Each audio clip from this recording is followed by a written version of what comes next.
عزيزي الصديق، اهلا بيك في فيديو جديد. وفيديو النهارده هو ناتج عن اللي حصل لي الايام اللي فاتت. ايه اللي حصل الايام اللي فاتت؟ انت شايف وانا شايف ان احنا موقفين فيديوهات الرياكت والضحك والكلام ده، وطبعا احنا عارفين ان احنا موقفين احتراما للاحداث اللي بتحصل. طب الاحداث هديت وفي هدنه دلوقتي وفي فرصه للي عايز يروح ويجي ويشتغل ومش عارف ايه، فيلا بقى ننزل فيديوهات نهزر ونضحك. بس لا، دي هدنه وممكن بعد كام يوم الدنيا تبوظ تاني. يا عم عادي، مش مشكله ننزل فيديوهين في الايام دي، ولو حصل حاجه نبقى نوقف. طب ما انا ممكن اصور وعقبال ما منتج وارفع الفيديو تكون الدنيا باظت فالناس تزعل مني. والحاله دي بقى يا صديقي هي التردد. فعزيزي الصديق، قبل ما نبتدي تنساش تدعي لاخواتك بالنصر، تدعي لابويا بالرحمه. وعزيزي الصديق، اهلا بيك في فيديو جديد.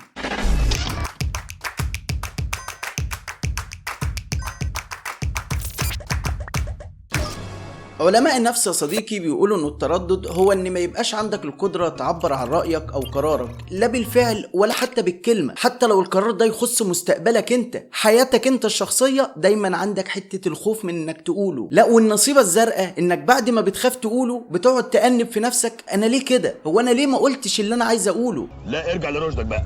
الفكرة بقى ان النصيبة الزرقاء دي لو قررت في مرة تتحداها وتاخد قرارك وتقول كلمتك وزي ما تيجي بتفضل في دبانة صغيرة كده بتزن في دماغك وتقولك هو انت كان المفروض تقول ولا ما تقولش؟ انت ما كانش ينفع تعمل جامد ولا هو ده الصح؟ عزيزي، انا جاي علشان اقول لك انك جامد وزي الفل ومفيكش حاجه، ما تخافش يا انت مالك قلقت؟ على انت زي الفل. ولازم لما يبقى عندك قرار او كلمه قولها وسيبها على الله، وزي ما تيجي. والله نجحت وجابت نتيجه خير وبركه، عشان تعرف ان عبود بيحبك. طيب جابت بلوه زياده بقى ودمرت لك الدنيا، ابوس ايدك ما تقول ان انا اللي قلت لك. لا، انا مش جاي اهزر، بالعكس انا جاي اقول لك ازاي تتغلب على الحوار ده. بس قبل ما اقول لك على الحل كده بسهوله، لازم نفهم الاسباب، لانك لما تفهم السبب تقدر تتعامل مع شويه النفسويات اللي بيجولك دول وهيدمروا حياتك يا زميلي. فمبدئيا اول سبب للتردد ده هو الخوف. تخاف تقول رأيك في شخص، لا تجرحه أو تخسره، فتفضل تقول لنفسك أقول ولا ما أقولش، ولو قلت هيحصل كذا، ولو ما قلتش هيحصل كذا. أو مثلا الخوف من الخسارة، خوفك إنك تاخد قرار غلط فيتسبب لك في خسائر، وده ممكن يبقى طبيعي في القرارات الصعبة أو المصيرية. بس المشكلة إنك لو هتتعامل في كل مشكلة هتقابلك بالطريقة دي، أنت كده حرفيا هتكون بتزيد البلاطين، لأن أحيانا بيبقى حتى القرارات الصعبة والمصيرية محتاجة رد فعل أسرع علشان ما تندمش بعد كده على فوات الأوان. زي مثلا رجل اعمال كبير داخل مزاد ضخم، خايف يرمي فلوسه كلها في تجاره مش مضمونه، وخايف ما يرميش فلوسه كلها لا يخسر المزاد وتروح عليه تجاره ارباحها كويسه. وبمناسبه التجاره، في حكمه بتقول ان ال9 اعشار الرزق في التجارة، والتجارة بقى برزقها الكبير ده وأرباحها الكتيرة محتاجة إيه؟ محتاجة مغامرة وقلب جامد. وهي دي الحياة بالظبط. لازم طول ما أنت ماشي في طريق الحياة قلبك يبقى جامد وشنطة المغامرة معاك، علشان تقدر تتلاشى السبب الأول اللي هو الخوف. طب السبب التاني إيه؟ عدم وضوح الهدف. زي مثلا طالب في ثانويه عامه مش محدد مجال، مش عارف هو عايز يطلع ايه اصلا، فيجي وقت اختيار الكليه او اللي هو وقت التنسيق وتحديد الرغبات تلاقيه راح راصص شويه كليات ويلا اللي هتيجي خير وبركه. او انه يحدد الرغبات دي على حسب احلام اللي حواليه، يعني اخوه بيحب الرسم فيختار له فنون جميله، امه عايزه الكليه المعينه عشان اسراء بنت خالته داخلاها عشان فاهم ايه في نسب وبتاع، امه ناويه تقرا فاتحه فلازم يبقى ايه زيه زيها. او ابوه يقول له اكتب صيدله ياض وانا هشغلك مع عمك ابراهيم، ما تقلقش الصيدليه تحت البيت والشغل هيبقى قريب. كل ده بيتحدد في رغبات مين؟ في رغباته هو. وده ليه؟ لانه من الاول مش محدد هدف هو عايز يبقى ايه، فهو متردد ومش عارف يعمل ايه. فايه بقى اللي يحل كل العك ده؟ انك يبقى عندك هدف واضح، خطه محدده بتتحكم في كل تفاصيل حياتك. هتنام امتى وتصحى امتى، هتقبل بالخروجه دي ولا مش هتقبل لان وقتك مش هيسمح. تلقى فكره انك محدد الهدف مسهله كل القرارات فيما بعد، مش هيبقى عندك التشتت والتردد ده. وفي ناس تانية بقى للاسف شخصيتها بتبقى مهزوزه حبتين، يعني دايما خايف ياخد القرار لانه حاسس ان القرار ده حاجه اكبر من حجمه. فاول ما تيجي بقى اللحظه اللي يتعرض عليه موقف ولازم ياخد فيه قرار، تلقى العسمه والعرق ونبضات القلب بتبقى سريعه والدنيا متلجلجه وما بقاش عارف يعمل ايه. وقطعا يا زميلي هيطلع حماسه دلوقتي من وسط الناس كالعاده ويقول لي طب ما خلاص يا عم عبود، الواد ده بيتردد في الثانويه والراجل بتاع الاعمال ده بيتردد وانا بتردد، وانت نفسك عبود قلت انك ترددت تعمل فيديو ولا لا، فايه المشكله؟ ما التردد موجود اهو في وسط الناس كلها. هقول له اقعد يا حماسه برضو كالعاده عشان ما اقلش منك قدام الناس. الناس، لان التردد حاجة ليها سلبيات انت مش متخيلها، انه ممكن قرار التردد فيه يضيع عليك فرصة رهيبة، تنقلك نقلة اجتماعية عالية هتخليك اغنى بكتير مما انت عليه، بس ترددت يا زميلي فضاعت الفرصة. والتردد بيأخرك كتير، يعني الطريق اللي ممكن تاخده في 5 دقايق هتفضل تاخد خطوة وتتردد فترجعها، وبعدين هتروح وتيجي تروح وتيجي لغاية ما توصل بالسلامة يبقى الدولار بقى ب 80 جنيه. هي دي جملة كان المفروض اتردد قبل ما اقولها، انا ما اعرفش الجرأة دي جت لي منين، انا اسف.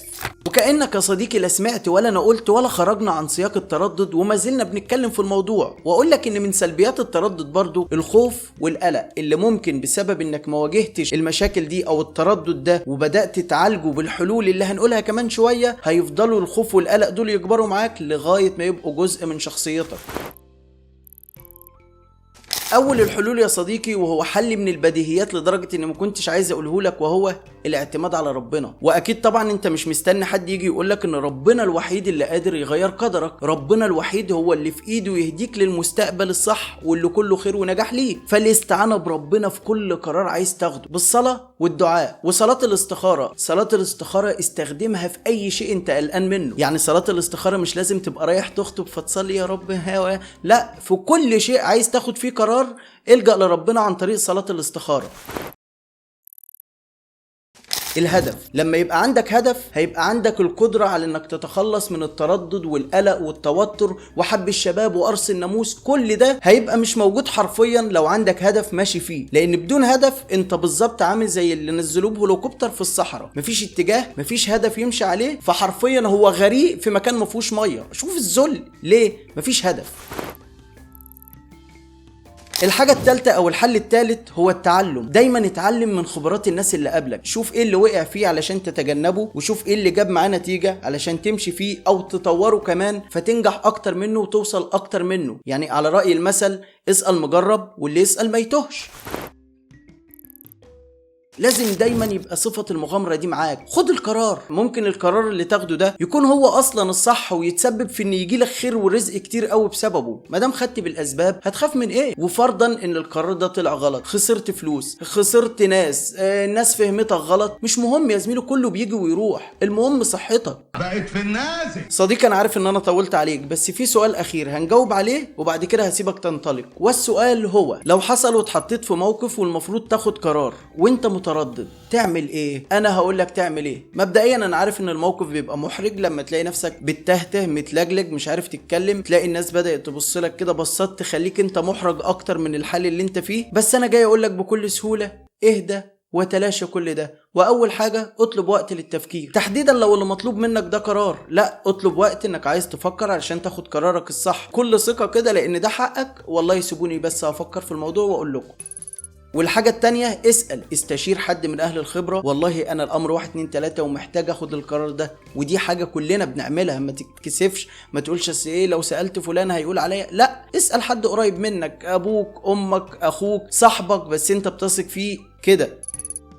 انت بقى لازم تبقى هادي، لازم ما تتوترش، حاول تتحكم في اعصابك، لانك لو سبت نفسك للتردد والهياء ده ممكن يساعد اكتر ويرجح كفة القرار الغلط. اهدى وخد نفسك كده وحط لايك وهكمل لك. الحاجة الرابعة بقى يا صديقي هي انك لو بتتكلم في موضوع وحسيت ان ما عندكش الخبرة الكافية فيه او ان الكلام اكتر من كده هيبتدي يبان منك عبط، لا وقف هوب ستوب، خش في موضوع تاني. اصلك مش مطلوب منك يبقى عندك خبرة في كل حاجة او تبقى عارف كل اللي بتتكلم فيه. حضرتك مش جوجل، انت انسان زي وزيك وعادي، يعني تبقى شخصية جامدة شقلباص في الموضوع ده وعلى قدك خالص في الحتة دي، مش عيب، ده ما يقلش منك. المهم ان انت لما تيجي تحط نفسك في حوار حط نفسك في الحتة اللي انت فيها جامد شقلباص، هتعرف تتكلم وتتعامل، ويقلل جدا من انك تتعرض للتردد والقلق والتوتر والحوارات دي كلها.